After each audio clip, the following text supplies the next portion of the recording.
दोस्तों नमस्कार। उत्तर प्रदेश विधानसभा चुनाव में बहुत ज्यादा देरी नहीं है। जो कहते हैं कि 2027 में अभी तो बहुत लंबा वक्त है, तो बहुत देरी नहीं है।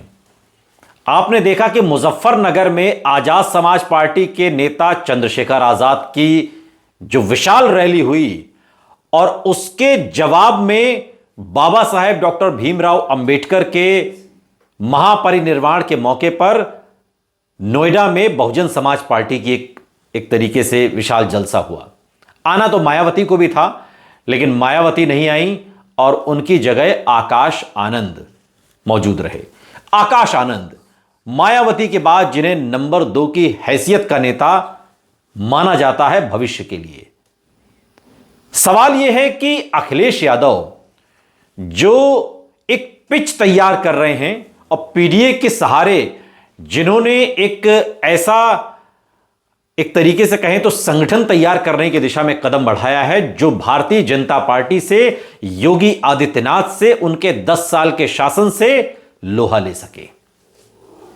अखिलेश यादव क्या अकेले इस लड़ाई को लड़ सकते हैं?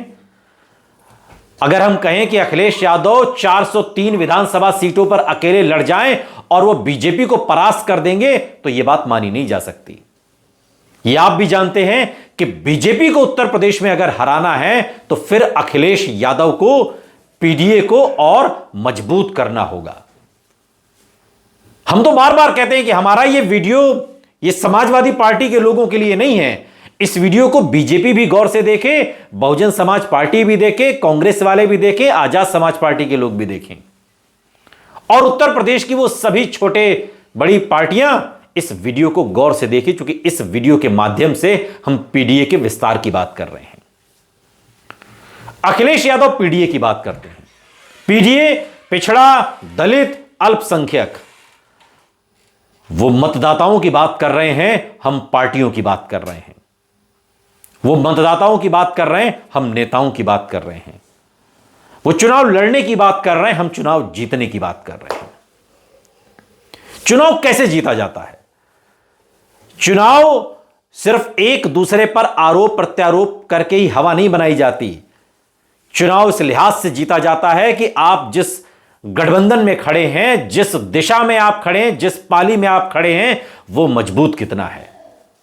बिहार का विधानसभा चुनाव महागठबंधन इसलिए हारा क्योंकि महागठबंधन में फूट थी, सिर फुटअव्वल था। कोई नेता किसी दूसरे नेता के साथ खड़े होकर राजी नहीं था।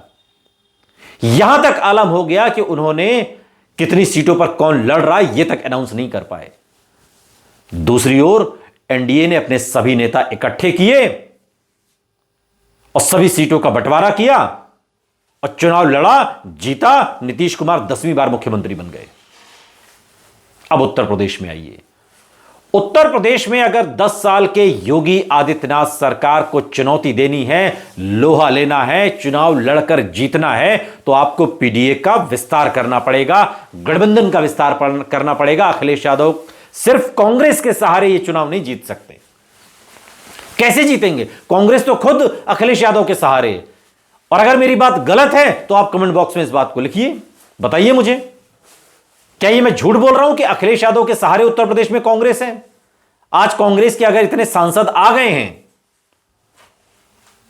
पिछली बार सिर्फ एक रायबरेली सीट निकली थी, तो क्या ये अखिलेश यादव की बदौलत नहीं आए?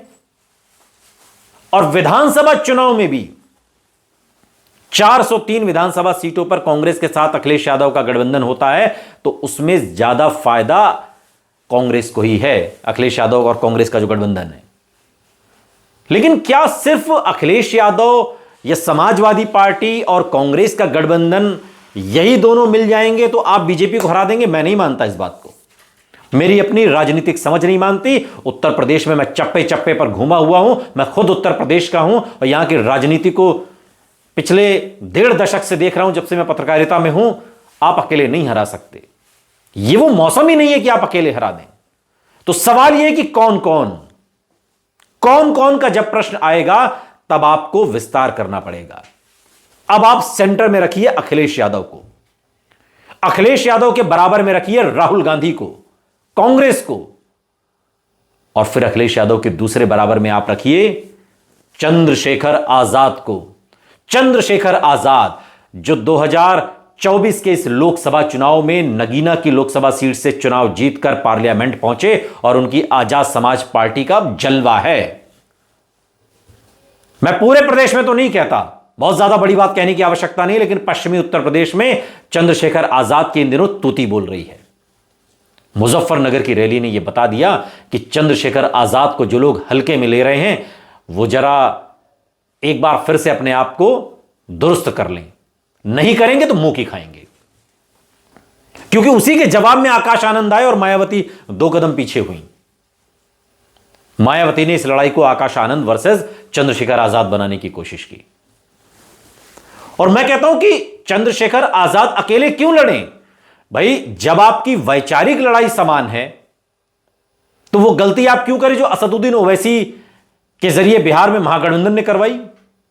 ओवैसी ने 6 ही सीटें मांगी थी ना, 5 वो जीते थे और 5 इस बार भी जीत गए। तो आपने क्या ऐसा बहुत बड़ा बाजा फाड़ दिया महागठबंधन ने ओवैसी को ना लेकर?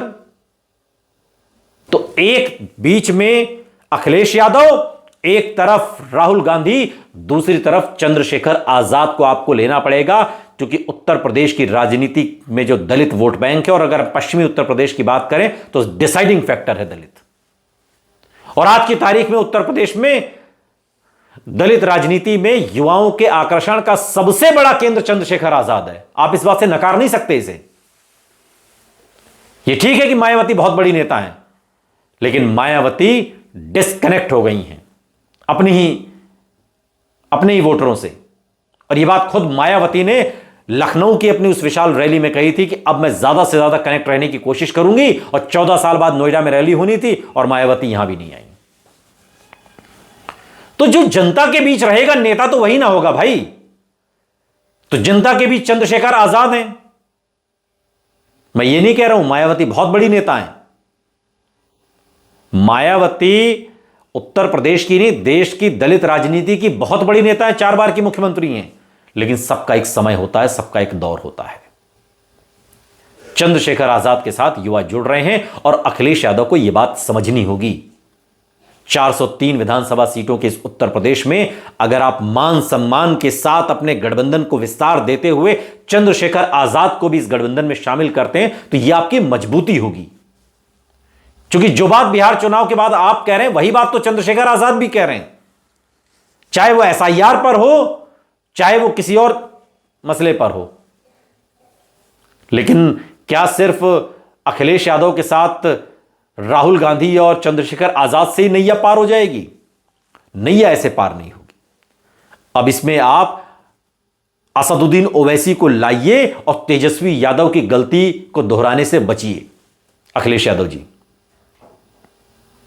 क्योंकि जो 20 से 22% के करीब जो मुस्लिम वोटर है, अगर हम 2011 की जनगणना के हिसाब से भी देख लें तो डिसाइडिंग फैक्टर है। और पश्चिमी उत्तर प्रदेश में तो जलवा है इस बात का। तो अगर आपको चुनाव को जीतना है, लड़ते तो सब हैं, चुनाव अगर आपको जीतना है तो उस चुनाव को जीतने के लिए आपको पीडीए को विस्तार देना पड़ेगा। और असदुद्दीन ओवैसी को न रख के महागठबंधन में जो गलती तेजस्वी यादव ने की, उस गलती से अखिलेश यादव को बचना होगा। और इसमें असदुद्दीन ओवैसी को भी कोई दिक्कत नहीं होनी चाहिए, क्योंकि उन्होंने तेजस्वी यादव को प्रस्ताव भेजा था कि हमें 6 सीटें दीजिए। तो यहां पर बड़ा दिल अखिलेश यादव को दिखाना होगा। इसके अलावा अखिलेश यादव को और जो छोटी छोटी पार्टियां हैं जो रूठे हुए हैं, चाहे आप उनसे या वो आपसे, उन्हें भी मनाना होगा। राजनीति में न लंबी दोस्ती होती है, न लंबी दुश्मनी होती है, और रूठना और मनाना चुनाव के समय सब किया जाता है। तो ये भी अगर आपको बीजेपी से लोहा लेना है, देखिए मैं तो अगर ये बात कह रहा हूं कि अगर आपको बीजेपी से लोहा लेना है तो मैं इस बात को पूरे दावे के साथ कह रहा हूं कि बीजेपी बहुत विशाल पार्टी है, आसान नहीं है उससे लोहा ले पाना। तो इसलिए हम ये बात कह रहे हैं। तो फिर आपको अखिलेश यादव, राहुल गांधी, चंद्रशेखर आजाद, असदुद्दीन ओवैसी के साथ आपको कृष्णा पटेल को भी अपने साथ रखना होगा, पल्लवी पटेल को, और ओम प्रकाश राजभर जो लगातार अपनी ही सरकार में कैबिनेट मंत्री रहते हुए भी सरकार को आईना दिखा रहे हैं और बिहार में तो चुनाव भी लड़ लिए एनडीए के खिलाफ।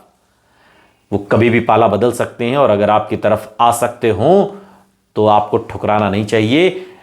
गठबंधन जितना विशाल होगा, लड़ना उतना आसान होगा। यह बात अखिलेश यादव भी अच्छी तरीके से समझ लें, क्योंकि भारतीय राजनीति में और उत्तर प्रदेश की राजनीति में अगर आपको चुनाव लड़कर जीतना है तो आपको विस्तार करना होगा। और समझिए उन नेताओं को, और 403 विधानसभा सीटें बहुत होती हैं, थोड़ा दिल बड़ा करिए। और जब दिल बड़ा कर लेंगे तब आप देखेंगे कि चुनाव लड़ना, चुनाव जीतना दोनों आसान होगा, वरना बिहार का उदाहरण है ही।